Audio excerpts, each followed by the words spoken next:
Hola. Hello everyone. Good evening to everyone. Welcome and thank you for coming. My name is García-Alix. I'm the director of PHotoESPAña. And it's my pleasure to welcome you here, although this is not PHotoESPAña's venue, but it is still part of our festival. I'm pretty sure that you know who we have today with us. We have three great names of photography, but we're going to be able to listen to two big masters. I know that sometimes we feel a bit scared of using the word master, but these are two great photographers that have used Leica, and we're going to be talking about when and why they have used it. And we also have Alejandro Castellote, who knows a lot about photography. As you probably already know, the work of García-Alix and Paulo Nozolino is part of the exhibition in this space. I don't know if you have had a chance to see this exhibition, but if you have not been able to, please do so after this conversation. And I would like to add some few things. I'm pretty sure that you already know that PHotoESPAña is celebrating its 20th anniversary, and inside this celebration we have invited Alberto García-Alix to have a carte blanche, and he has selected 6 artists to be part of this carte blanche, and he included his dearest Paulo Nozolino. He has a solo exhibition in the Círculo de Bellas Artes that was just had its opening quite a few days ago. I would just like to tell you that the conversation will take place in Spanish because Alberto and Alejandro are Spanish and speak Spanish. Paulo understands Spanish, but as this is an opportunity to talk about something very interesting, he's going to answer in English. Nevertheless, there's translation. Please ask any questions in any language that you like to, as long as it's English and Spanish. Thank you, and I hope you enjoy the conversation.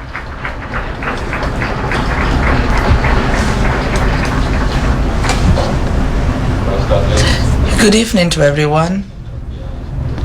I would like to thank Alberto, because today and this week there has been so many activities, and I want to thank you because there's so many activities as well for you. I want to thank García-Alix. I want to thank Fundación Telefónica. And I also wanted to start, even before we start talking about cameras, to talk about something that has to do with one of the photographers included in PHotoESPAña. Anders Pettersen talks about the family. He says that Chris Stockholm from Sweden and Mioriyama from Japan, Armstrong is like the son of Anders Pettersen in a way.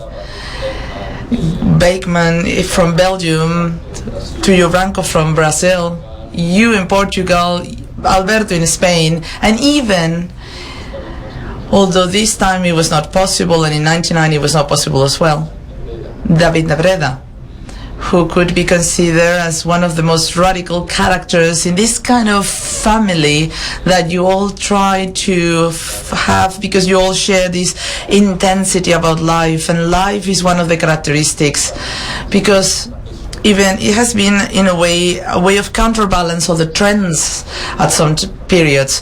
Do you believe that you are part of this family, or what he considers this family? I would consider myself part of that family, yeah. If the answers are going to be this short, then we might finish in 20 minutes the conversation. I'm part of Paulo's family, and I'm family of Anders as well. Yes, we're family. The other day, Paulo was telling me that he remembers a lot the fact that because he had an exhibition in PHotoESPAña in the year 2000 in the Minerva venue. He remembers that moment when you were looking at his tiny panels with some loose photographs. It was called Tuga, that exhibition. Did you met each other during that, or did you met before, or when did you met? I don't remember when we met, actually.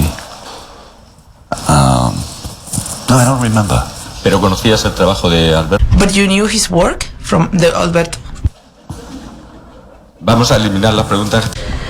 So questions that have to do with memory are out of the question, obviously.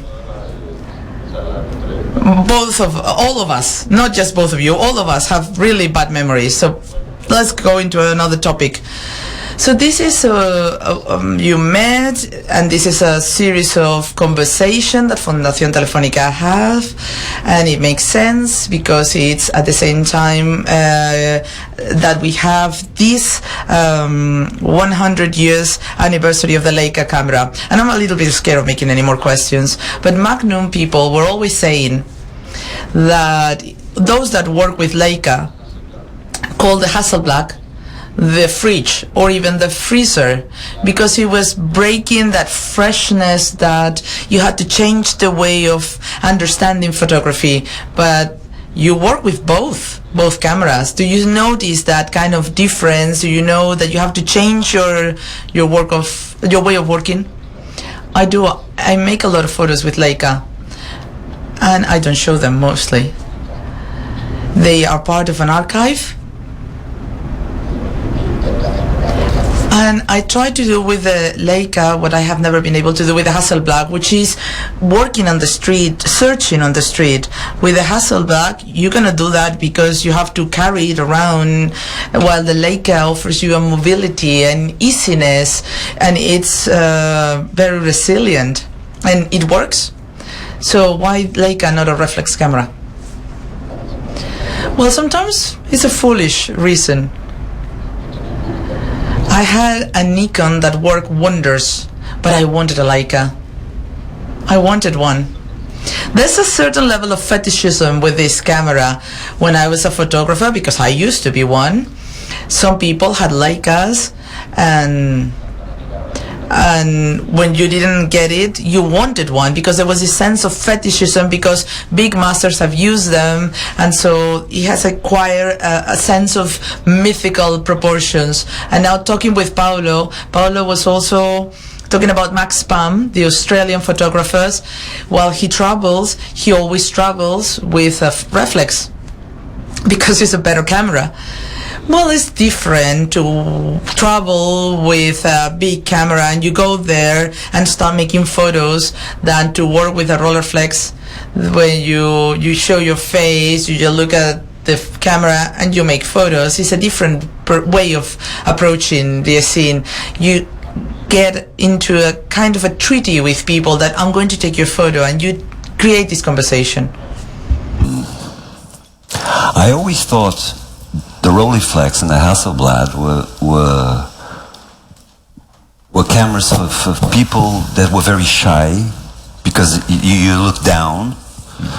Well, with the Leica, you have to look forward in the eyes of the person, and that's it. So it's a direct view camera. It's a rangefinder camera. It's not a reflection on a mirror. It's direct. You have to think of the picture before you take it.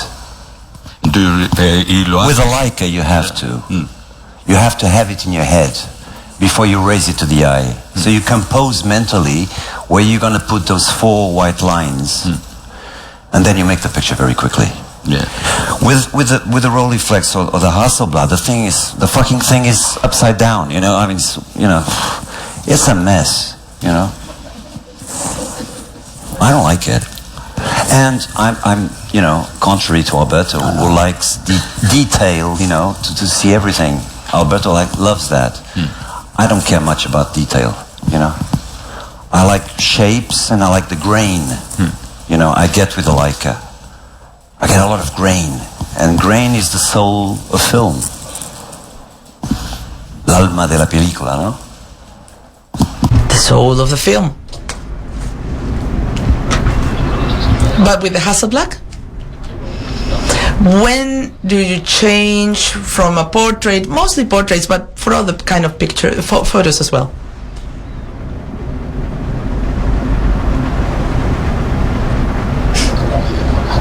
When I'm working on a medium format, I find the way of showing my intentionality with the Leica.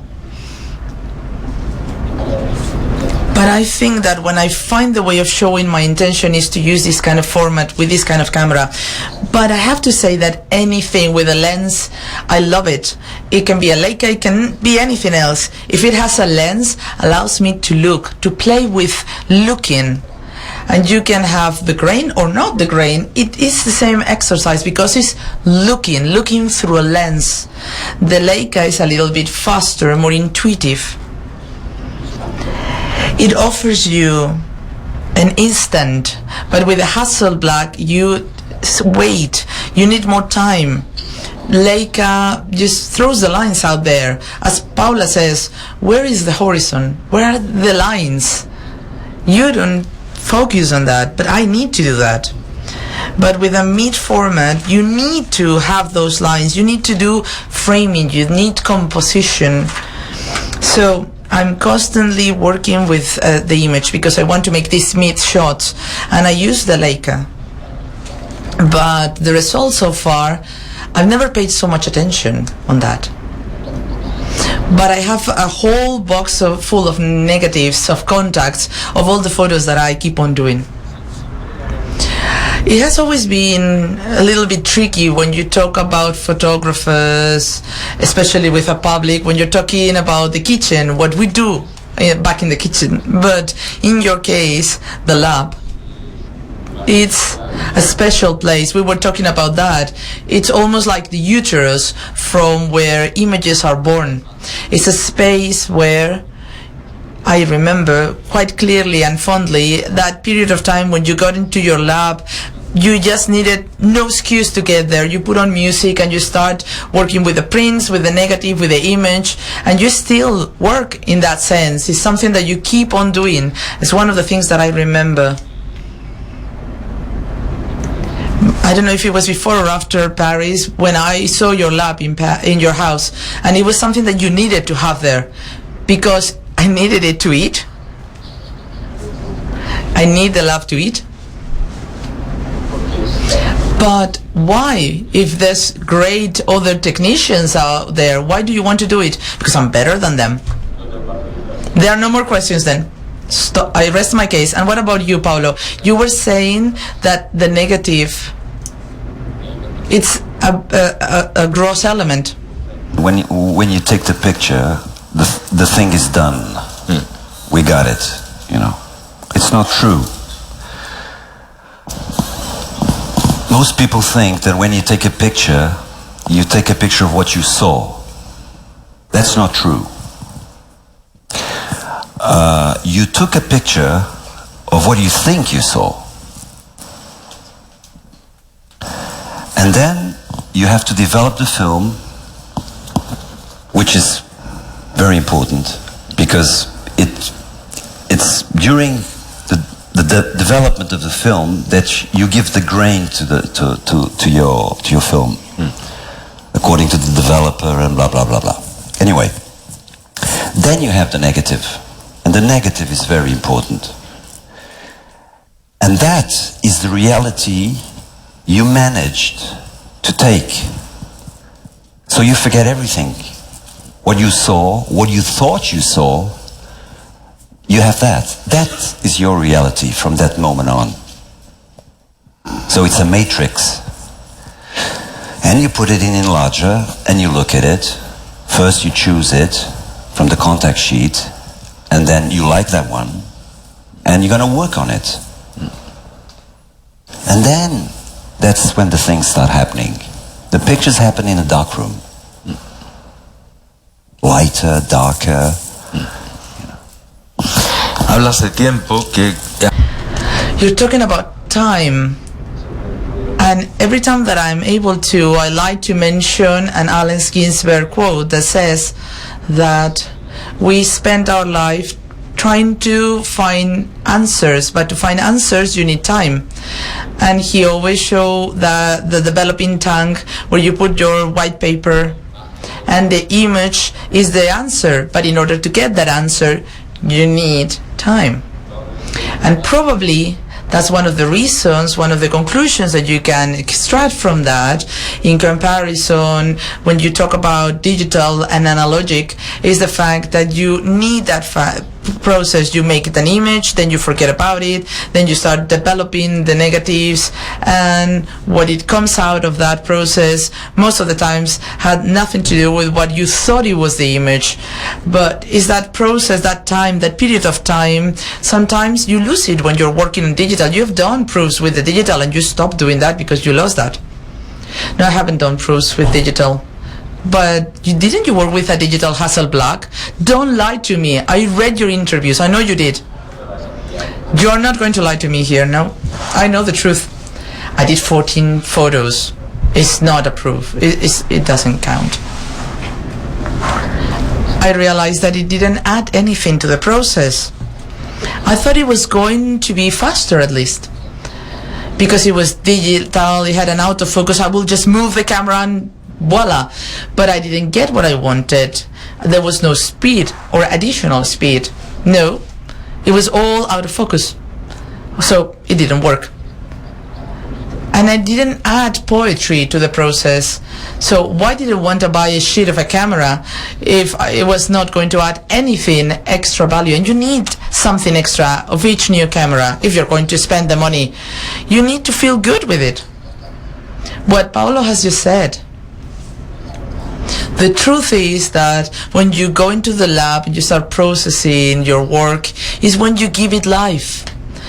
The negative is just a small part of it, the biggest part of it, yeah, but small. But it's the lab that creates the atmosphere when you cook the image in your kitchen. I've always loved the lab. I've always loved it. Time thing. This time thing is very, very important.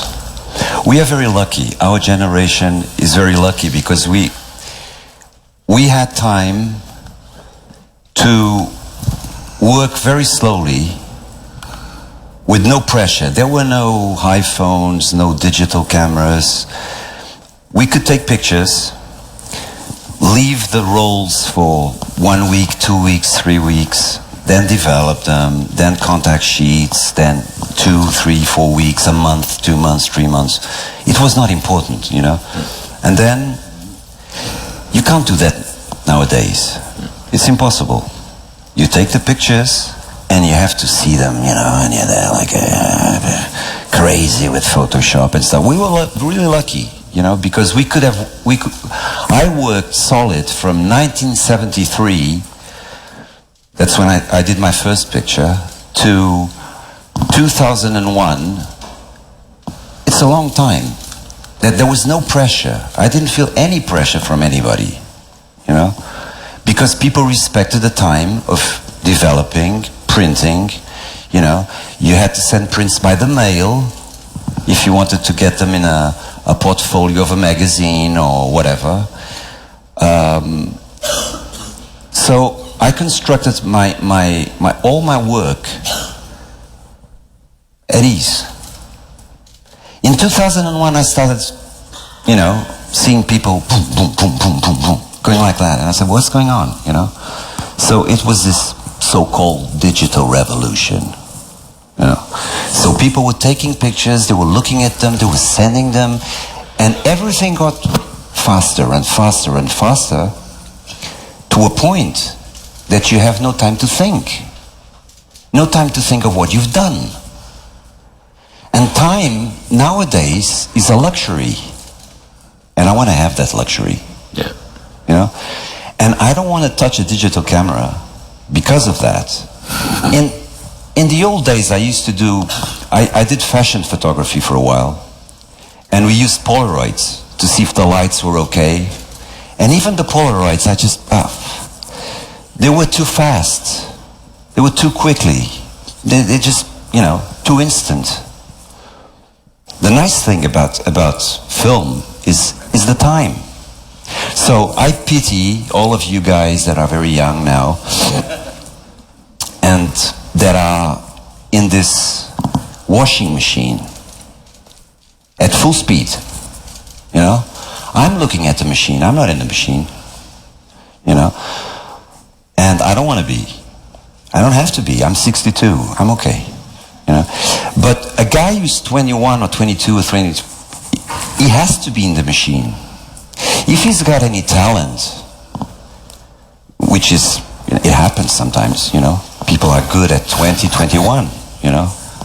It's not very rare. It's very rare, you know.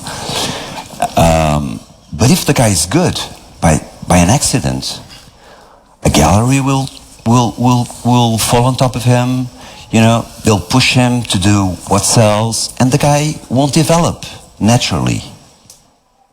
He's already being used. And the machine, as you can see, and we're in a big machine here, needs to feed. We're food. Tomorrow another few guys will be sitting here, blah, blah, blah, blah, blah. After tomorrow, blah, blah, blah, blah, blah. So we live in a world that's going very fast. So once I was in, I'm sorry to be very long, but I'll just cut it short. Once I was in Cairo taking pictures in the street, and I couldn't take a picture, you know, and I couldn't understand why. I said, you know, it's because there were so many people coming towards me. So I sat, you know, I just sat on the floor and started looking, and it was like seeing a train going, you know. And then I started taking pictures, and I said, well, you know, you can't take pictures in the speed of things. You have to step back. And this is what I say, you know. I mean, film and the Leica, this one I have, the analogical one, allows me to take my time. I take 20 rolls of film a year, not more. So, but then I think a lot. I print a lot, and I think a lot. And I think it's more important nowadays to think than to take pictures. And most people think the opposite. They take pictures and never think. So the pictures you see, most of the pictures you see these days are really stupid. Because people don't have the time to think.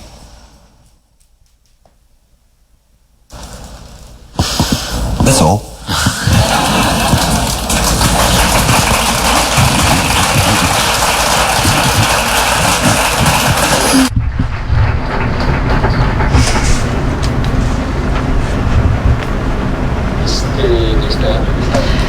This year of the carte blanche, you told me about this in November in Paris. I saw you so happy. You were so happy, so full of illusions and emotions, because you were able to show people in the festival, people that you trust, people that, well, at least the feeling that I got when you were mentioning the names is people that love life, that have a strong, potent, powerful relationship with life. And the fact that you are here together here in many ways is also a way of finding a balance. I feel like you have been living life as intensely as possible, and sadness or pain has always been running at your heels, but you have always faced life with the intention of living life to its fullest. And I think Paulo has a different kind of perspective towards life. I'm not saying that you're a depressive or negative person, but I'm saying that you look at all the things. Like, for example, Alberto says he has understood absolutely nothing. Maybe he's listening to the translation. Who knows? So the point is, should I repeat the question? But you knew that I was going to ask this. Why are you playing? So, today we were having lunch, and this man who was the DJ at the party, at your party yesterday, nobody has ever asked you if you are happy. And looking back into your life, searching those moments where you have stopped, those things that you've done. You have done so many things. You have made so many dreams come true. Let's not feel like we're grandparents here, but do you think of yourself as someone that has been happy? Although life has not always been easy for you. I've always feel I've been quite lucky. I've always been happy. Life has its things. It's not ever easy, but I'm free. I do what I want. I ask myself to work. I ask myself to work with the camera. I'm not like Paulo. Paulo says that he only does 20 films. That's incredible. 20? I'm making photos all the time. Because the exercise of looking, I need it. I need to practice. I need to practice constantly my eyes, and the only way of doing that is by doing photos. If I don't do that, I will become lazy. I need constantly to have a dialogue with my camera. It can be a dialogue with a table or with anything else. It doesn't matter.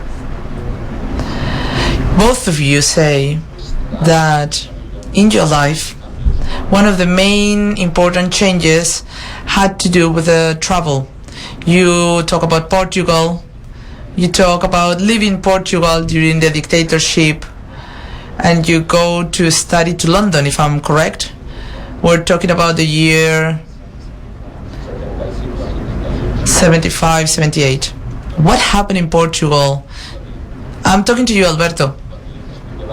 Why going to Portugal was so significant as a travel for you? And it was the year after April of 74, after the revolution. What happened to you in Portugal?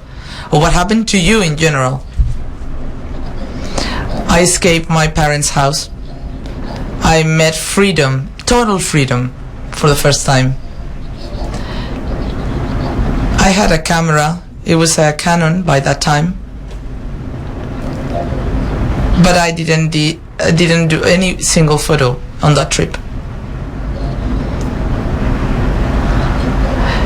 But in my emotional side of things, it was important. I arrived there, everything was full of red flags. There was this feeling of generosity. The country has always had that feeling, but it was even more latent after the revolution. And London? Why London? Bit about Portugal, I mean, it's really, I was so fed up because I was born in it, so I know what fascism is. And it had very good things, fascism. But that's another story. Anyway, I wanted to see the world. And I went to London to study photography.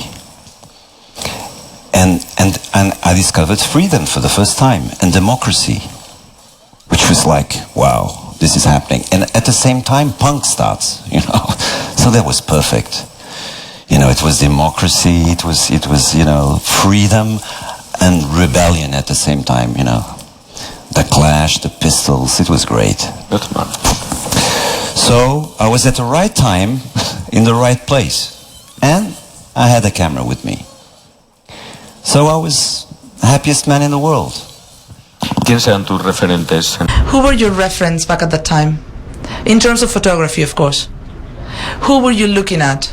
A lot at Walker Evans, Robert Frank, and Larry Clark, and Ralph Gibson, and people like that.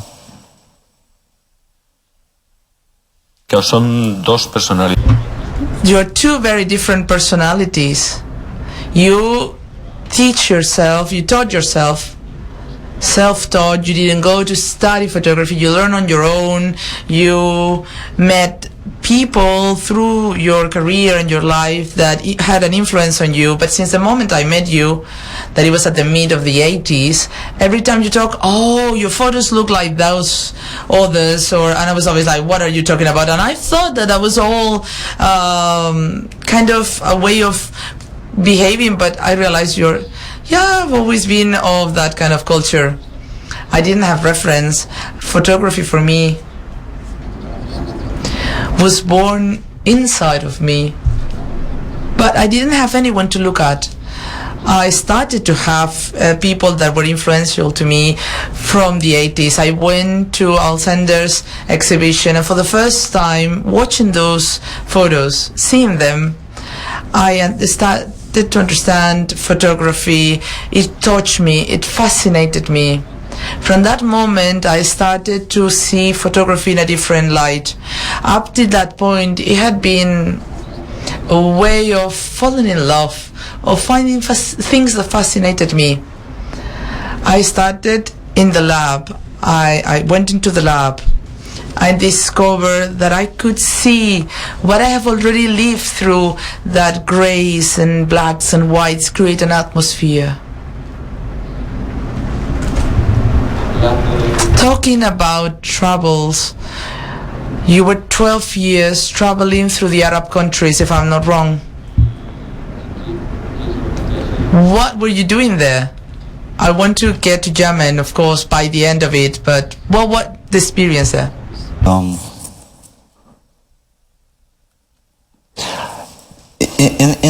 In the beginning, I was very lost. You know, I mean, I was lost. I was studying photography. I studied photography for 3 years in a very technical school, so I know how to do everything. It was an English technical school, the London College of Printing, so that they taught technique. So I know how to do everything. Okay? But then you have to create what we call style. Your own style. And that took me about 10 years to get that. Which is to find a consistent way of looking at things. So in the beginning I traveled. I did travel pictures all over the place. I used to flip the globe and put my finger there and said, okay, I'll go there, you know, get a ticket and go. And I went to Morocco in 82, I think. I went to Morocco. And it was the first time I went to Africa. I had been to America, I lived in New York, and then I went to LA. I photographed a lot in Europe, and Europe and America. And I had been to India, but everything got ripped off. Anyway, that's another sad story. But I go in 80, I think it's 82 or 83. I go to Morocco and I take pictures. And the light in those pictures were very different from the light in the other pictures. You know, all the other pictures were very dark. And there was this kind of light. And I had this box with just light pictures, you know. And the other box was dark pictures. And at one point, I was many years later, you know, I was 92, around 91, 92, I was living in Paris, and the National Front was rising up. Le Pen was saying that, you know, I mean, we have to get rid of these dirty Arabs that are living in this country and blah, blah, blah, blah. So I said, I have to go there and find out more about the Arab world. Because, you know, and I went to Cairo in 92, and it was incredible. I fell in love with the place. And then they gave me a Villa Médicis hors les murs, which is a grant. And then I did, before that I was in Mauritania, right. Morocco, Mauritania, then I went to Egypt, and then I had the Villa Médicis, and I went to Lebanon, Syria, and Jordany. I walked in the desert. You know, I did what Lawrence of Arabia did. Walked, you know, until Aqaba from the Wadi Rum. Anyway, and I had the box of, you know, strange light pictures, I called it, because the light was different in the Arab countries. In Africa, the light is so different. Start getting bigger and bigger, and then I say, well, I got something here. And but meanwhile,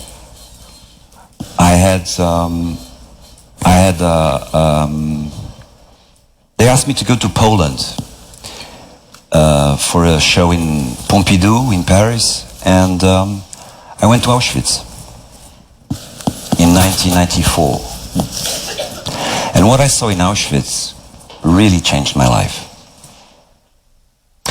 So I came back, but the Arab project wasn't finished yet, you know. So I was not well. I was very, and then I said I need money to do one last trip. I go to Yemen, and because I wanted to go to a place where Wilfred Tessiger had been in the desert, a place called Shibam. And when I get there, I sit in a cafe and I see a guy that looks just like me. It's like, you know, my reflection in the mirror, and I take a picture of him and I say, this is it. The project is finished. Se acabó el mundo árabe. That's the end of the Arab World Project. To go back to Europe and deal with the old ghosts.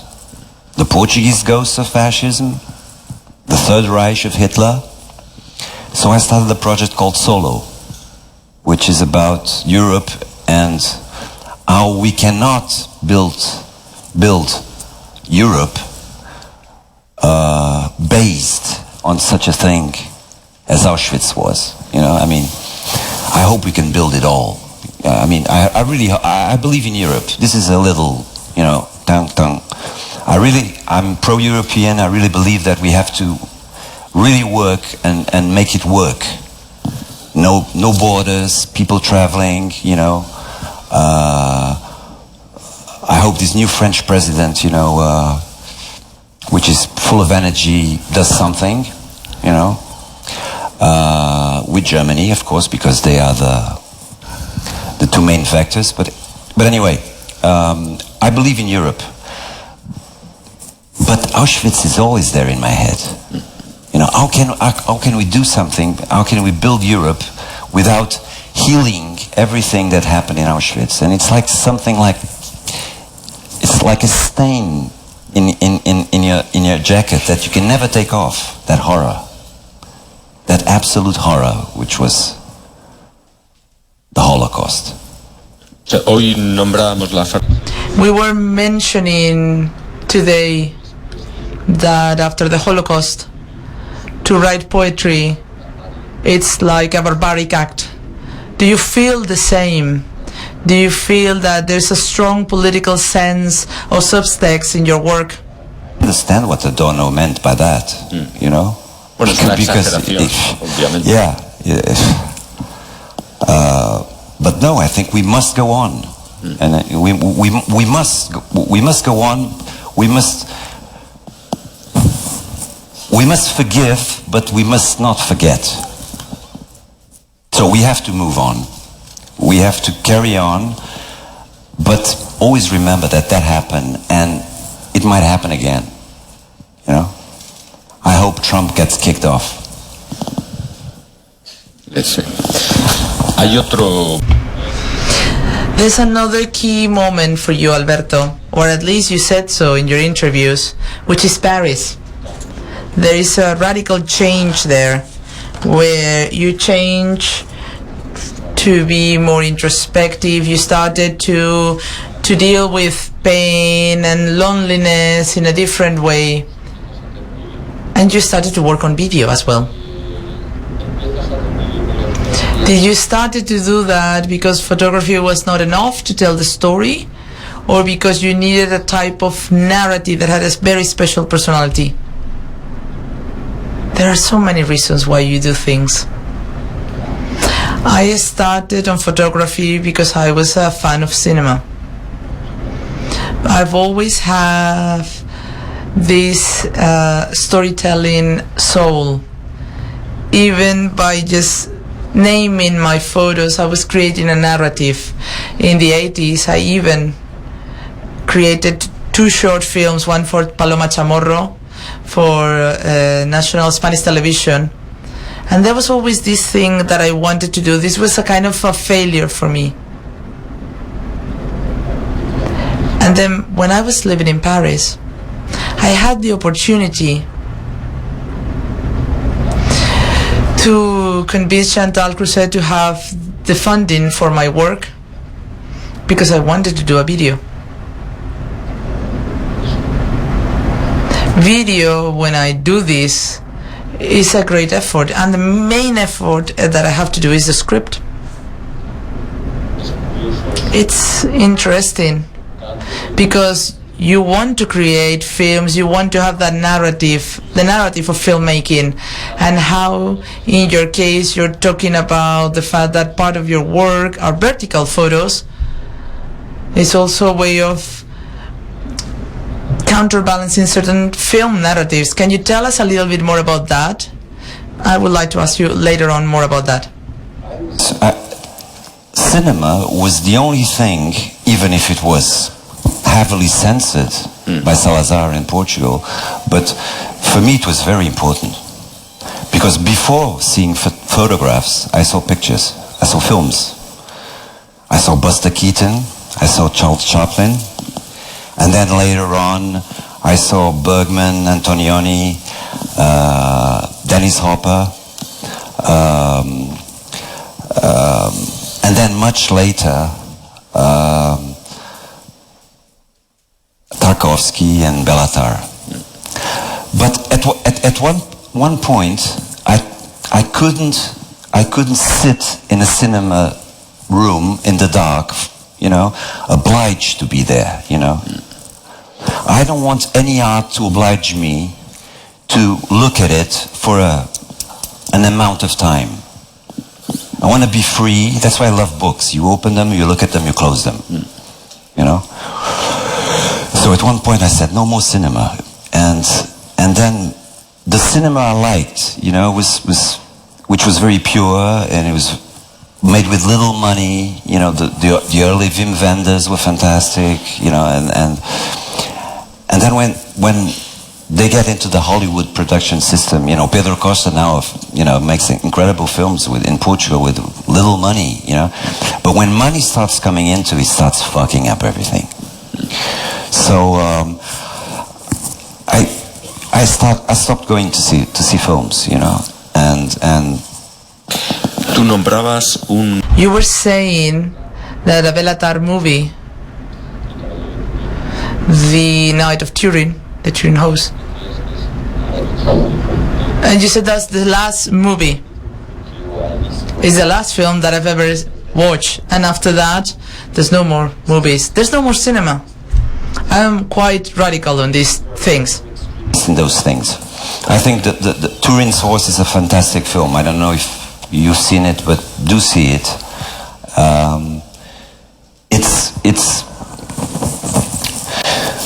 It's a film about, you know, having almost nothing left. You know, and this is, I think, where we are now. And we've been in that situation for since 2008, since there was the Lehman Brothers crash in America.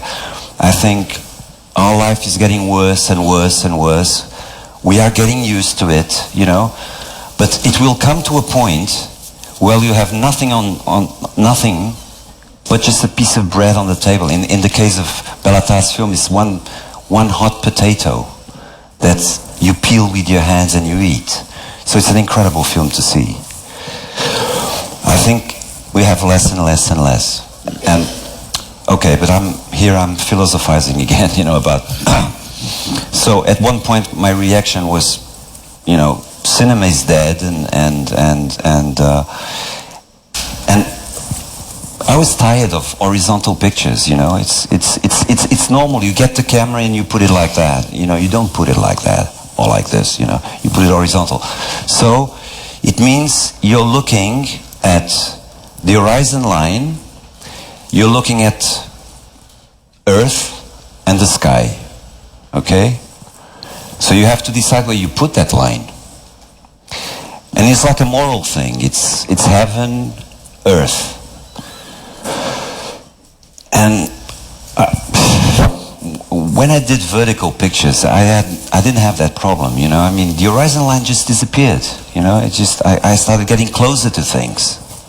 And that's what interests me. It's you know, details of things.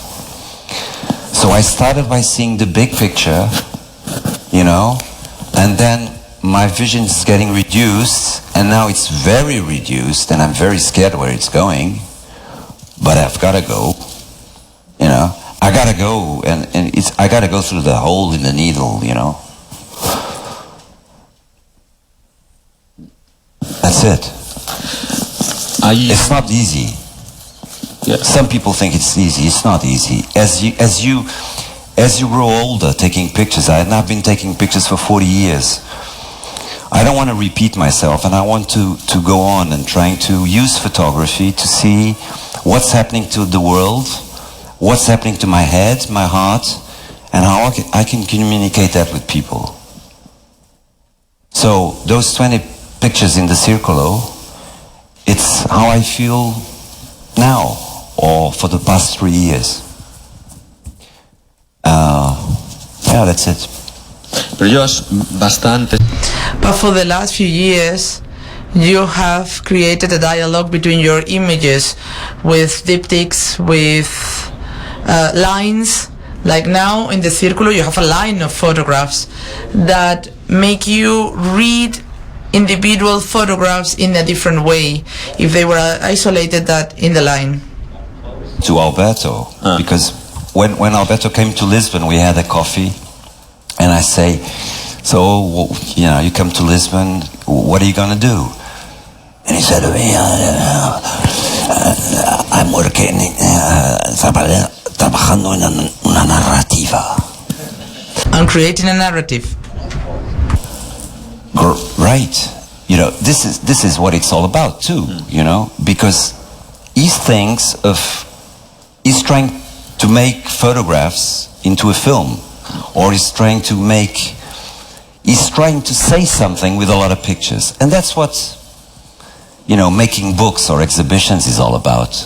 You know, it's, you start here and then you see, that's why it takes a long time. It's a montaje. La montaje, no? Pero sí es cierto que But it's true that Alberto is always, at least in the exhibitions, trying to have isolated images. There's a sequence, they are placed in specific places, but there's not a game in that sense. There's not a diptych or a way of the position creates a narrative. I'm asking this because I would also like to talk about books and the exhibitions, because they are very interesting, both of them, because you do work with individual photographs. Well, you don't need images to be supporting one to the other. You don't feel that they need that support. No, I don't do it, but each project requires different things. There are photos that need to be one with the other. In the case of Nozolino, there's this sense of violence. So it's good to have them one close to the other. And if you separate them all, you will lose the narrative. So if you go to the Círculo, you will understand why they're placed where they're placed, because it adds something to the narrative, the way they're placed. I think the montage has been brilliant, smart. And I don't know, my images work in different ways. I want to congratulate you with what you have been doing with Nozolino's exhibition, because this is a space that is completely dark and you need your time to see. Yes, because it looks like sacred in many ways. You need to walk through the space, and then from the darkness you discover a dark world. Then you wonder, why is this here? It's been a long time since I've seen one of your exhibitions that has an atmosphere that goes a little bit beyond just a distribution of photographs on the wall. There's always a sequence, but when you listen to you, when I see you working, I'm always expecting something. I would like to know, how would you design your own exhibition, and how would you understand an exhibition as a device?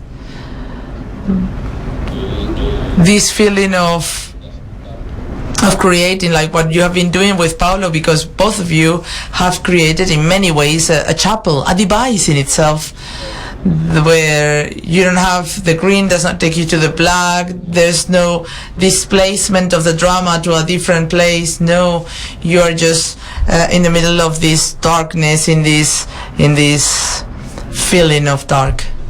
I miss that in your exhibitions. Well, it's been a long time since I've seen your exhibition. Did you watch the one that we have in Tabacalera? No, I think the last one I saw was the Horizon something. Yeah, False Horizon. That was one of the last. Well, if you are allowed to build a missing a scene, but nevertheless, the first exhibition that I had in PHotoESPAñA, I had Joaquin Gallego, he's here with us, and we create a missing a scene that was brilliant in my opinion. You started by the end of the exhibition, and it was the dark place, and there was this dark burden, and you keep on walking, and you walk towards the light, and the light was where the first photos appear, and in those first photos what you saw was a depiction of drug. So the light was in a counterbalance with the violence of the depiction of drugs. But with an art gallery, sometimes you cannot do that. You need the biggest space and you need money. But you would love to do that. Yes, of course I would. Not everyone wants to do that. Not everyone wants to create this scenification of that.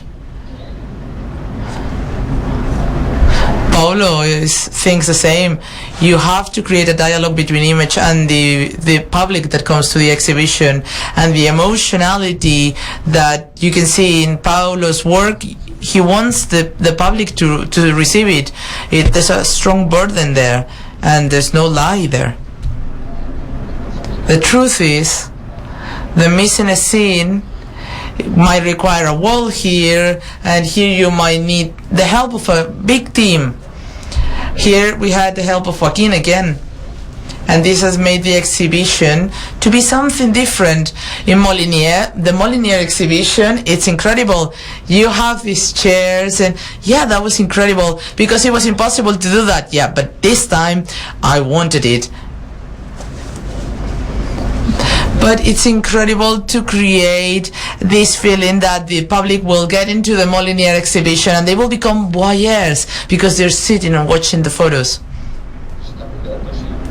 We're running out of time, but I wanted to talk about the books and publishing and magazines and all that.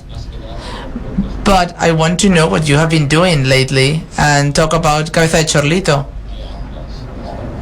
I'm a bit ashamed of talking about my book. But I asked, so you have the perfect excuse to do it. This is my room, I cannot do it. The truth is I've always loved paper. And during the 70s, before photography, I was working with underground comic editing.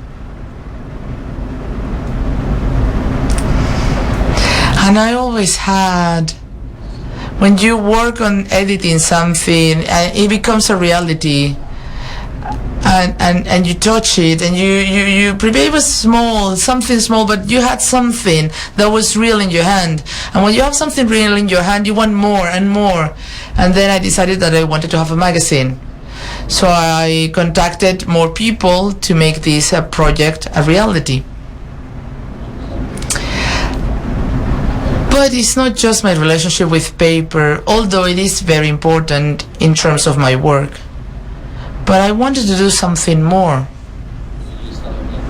I've been talking with Paulo today before you arrive about the photo books, this phenomena that is growing more and more, and it's right now the essence of what is going on right now. And I was mentioning that maybe it's a logical reaction to this digital phenomenon where the digital does not allow you to touch things, to smell things. There's a screens, there's sizes, but it's not the same reality. But you were not fully convinced with the photo book phenomenon. You don't think it's all positive? It's like, before there were very few books, now there are too many books. Everybody wants to make a book. Everybody thinks he has something to say. They don't. What the fuck, you know? They don't know what they're doing, you know, and they make a book, and they're really proud, you know. They make 50 copies, they sign it, they give it to friends. And then they put it on Facebook and all that shit. You know, there's so many books. Everybody can make a book, you know. Anybody can make a good picture these days, and anybody can make a good book these days. But will that book last? Will that book, those pictures last? That's the question. So I see a lot of books, and I don't buy any. You know? I go even further. In my bookshelf, I keep throwing away books. Books that were incredible for me 20 years ago, and now they don't mean a thing. So I'm always in this process of throwing things away, you know, and getting them reduced. So I think, to go back to your question, I think there's a lot of books, it's like a fetishism, like the Leica is a fetish, you know. It's a hipster thing, you know. It's like, you know, whatever, you know. It's not very important, because if they're good, they will last. If they're not good, they'll be forgotten, you know. Like good pictures. Time is the test. It's the ultimate test. You know.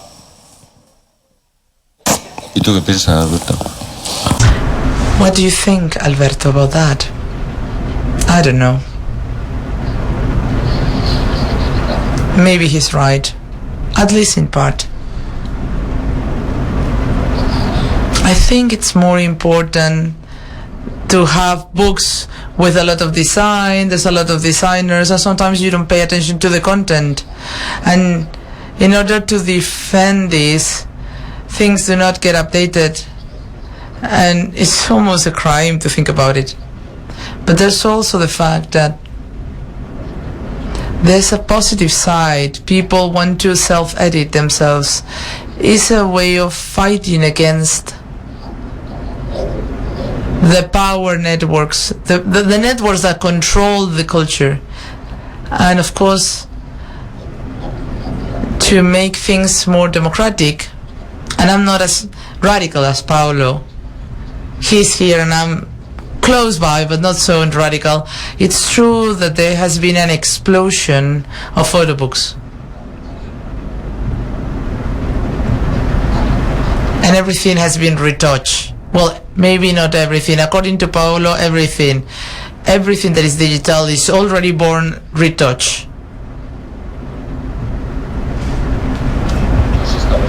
I'm running out of time, but if there's any questions in the room, please feel free before we are kicked out of the place. We have 5 minutes, I think, so if you want to have any question, is the time now. We don't hear the question, so we cannot translate it. Absolutely no. Sorry, we cannot translate it. There's no sound coming to the booth.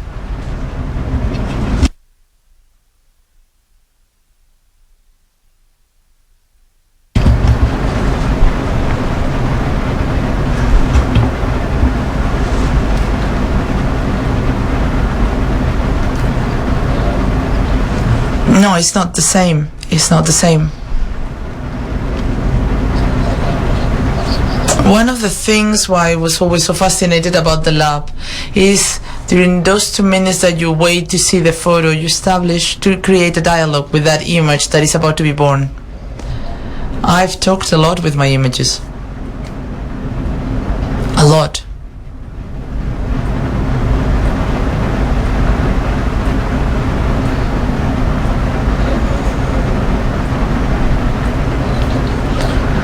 The challenge today is different, and I'm not against what is going on, because I work in analogical, because I think that it allows me to have the virtue of my side.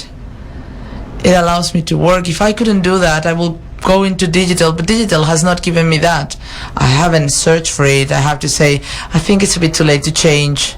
I grew up in the same school as Paulo. He's 62, I'm 61. We were born with this love for photography created from these kind of devices. when Paulo started to notice the contrast, the blacks. He said he didn't know me before. He's wrong.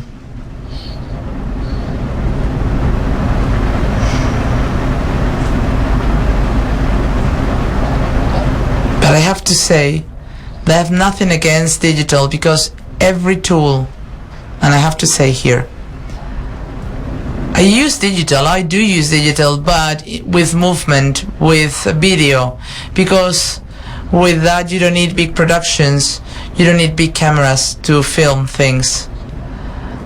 I kind of achieve things, but you need that emotion, you need to see things through that emotion, you need the camera to be a way of creating a narrative. Digital is just as valid. Okay, maybe the mobile phone, mobile phone makes me get goosebumps, so let's stop there. Before we have any more questions, I would like to ask something myself. What was the feeling have you got throughout the festival? Because you have the carte blanche, because you are almost like a photographic editor in a magazine, but it's not a magazine, it's a series of exhibition. How was the experience? It has been very good. I have to balance it all out. We're all very tired. I know we're all very tired, but nevertheless, in my balance, even though there are a lot of problems, you have to fight, because this takes a lot of effort. Not just my effort, it's the effort of a lot of people to make things possible. Not a lot of money, and you have to make things work. But the pleasure of being working with Paulo, with Andes, with Antoine, with you, this makes us all better, richer. To see Paulo's photographs in the exhibition, it makes me feel better. It enriched my lives to work with Anders, with his work, because I love his work. The first time that I saw Café Limits, I thought my life would have sense if I have been born earlier and I have been there in that cafe. But if that exists, then now my life exists as well. I don't know how to express myself here, but to be able to work with him, to select the contacts, to see everything has been so incredible. To be with the magnifying glass, checking the contacts, and it has been just wonderful. To be able to show the work of Teresa, of Pierre Molinier, of Antoine in Madrid. This has been a great pleasure of mine. And we have had a party, and that has been fantastic. What else do you want? It has been a pleasure to see to be on your exhibitions. It's been a pleasure to have these great artists that you have bring to us, incredible artists. Thank you for that, and we hope to see you in future exhibitions. I want a solo exhibition. I want one for myself. One like the one that Paulo has. Alberto is going to open in Buenos Aires in the Fola Museum, which is the Latin American Photography Museum that was open a year and a half ago. It's an incredible venue. It's an incredible place. And I feel a little bit of envy. You're going there. You've been there for a while. You have a lot of friends there. I have a lot of time, so I can visit countries. I love Buenos Aires. I don't think it has it's a good place for my work, because I've made some photos, but no. Buenos Aires is a very complex world if you want to make photos. You get out of a couple of places, it's a complex place if you want to make photos. Does it look like Barcelona or Madrid? No, not at all. No, it doesn't look at it like those cities at all. But I like the fact that the 30s, the 70s and the 90s live at the same time in Buenos Aires. A lot of decadent worlds coexist there. The best photo that I have of Buenos Aires is a portrait of Carlos Gardel. I went to the cemetery and I made a photo of his tomb because I wanted to have a good photo. And it had to be good. And because he was not in the place that I wanted him to be, I had to climb on that cemetery to get that image, and it was a very touching image for me. But I don't have great photos of Buenos Aires. Maybe this time I will. Maybe this time I will get them. I travel with a camera every single time. And my camera connects me to places because it's a way of connecting. And you can go to El Cairo, you can go to Lebanon, and everywhere I go with a camera because it helps me to connect with the places. I remember that moment in Arles, in the theater, you were showing your photos with Melingo, with the Argentinian musician. Have you done that again with any other musician? No. Because unfortunately, I've heard about that. You told me about it, I saw the recording, but I was not able to go. But it was very, very emotional to see the images with the music. Melingo is a brilliant man. We know each other very well because during the 80s in Madrid, and also we met quite frequently during the 90s. Sorry, it was not the 80s, it was the 90s. The thing is that I wanted to do a self-portrait with the photos. We found 4 very interesting songs. The good thing is that we were able to have him in Arles because we wanted live music. Arles wanted just a diaporama with the photos, and that was it. And I said, no, I want music. But they didn't want to pay the musician, of course, because they thought the artist can do it for free, you know, and it was more than a month and a half of work. But they paid.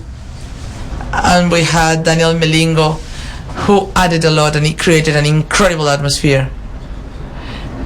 And Sofical told me, Alberto, these pastors, these sons of bitch, can throw you rocks if they don't like what you're doing. And I was so nervous. We started, I was seated there. The first time in my life that I've seen the devil coming for me. And we have to say hello. Alberto Arnaud and me and Melingo, we went there to say hello to everyone. When it finished, everyone applauded, and I was like, oh my god. But Melingo's music is incredible. The original recording has been used to do a diaporamas box, and we have a small publishing house, and we do small and big books. And Paulo's books are great. They're delicious. His latest books are delicious. I love them because there are very few photos on them, and small size. Have you decided that? No. The last ones. That was printed by Steidl. There was, yeah, no. He paid for it. He paid for them. No es pagarlo, es concebirlo. Oh, no, I did that. No. In fact, the way I work is I take the pictures are left quiet, you know, and then I play with them like tarot cards, okay? So I start seeing how they talk to each other, between them, as in a double page. I always think book, never exhibition. First, it's the book. First is how pictures, one next to the other, work. So when I have that done, I have a maquette. And when I have a maquette, I send it to my editor, you know, and then he says yes. And then it's printing time. But it takes a long time. The process it's a very slow process of, you know, going through 60 pictures, then they get to be 40, then in the end they're about 12. So it's reduce to the minimum. So people don't get bored. I get bored with big books, you know. So it's just... Estoy de acuerdo. I agree with that. I do it in a different way, but very similarly. I put my photocopies on the floor, and I have realized that is when you're writing music, the first photo is the entrance door, and you need an entrance, and it creates a sound. And then the second has to make another sound, and all the sounds have to have a relationship. There has to be a crescendo, then going down, and then you have all the sounds, and you create a rhythm with the photos. I love that editing work, what we were saying before. Now we're preparing a book about Anders Petersen, but it's not... Well, we had a lot of problems with the photos because there were problems with the German publishing house, but with the contact sheets, and he was showing which one they were tagging with colors, or even putting his fingertip on top of it, and so all these contacts. And creating a kind of a book sheet stop being just photography, they become something more plastic. And if you compare it with the work of, what's her name? When you see people that are painting on the contact, it's more intentional, more fake, but Anders Petersen didn't do it that way. I love it. He was just putting yellow. It's like, I like it. So this is yellow. Then there's 2 years later, oh, I still like it. Then I'm going to draw a point on the ass of this person. And then you can even read this, not as a photography, but you can say there's a cross, there's a dot, there's a yellow, there's a thing here, and you can analyze it all. And we have created a book with this in color that offers a new perspective of what Anders' work is. Nothing like this has ever been done before. It's a unique book, and this is a gift. It is. When can we see it? I don't know. I'm not trying to pressure you. I'm not trying to pressure you. We have been negotiating and renegotiating with the Germans, and I have to tell the Germans, okay, I'm investing money.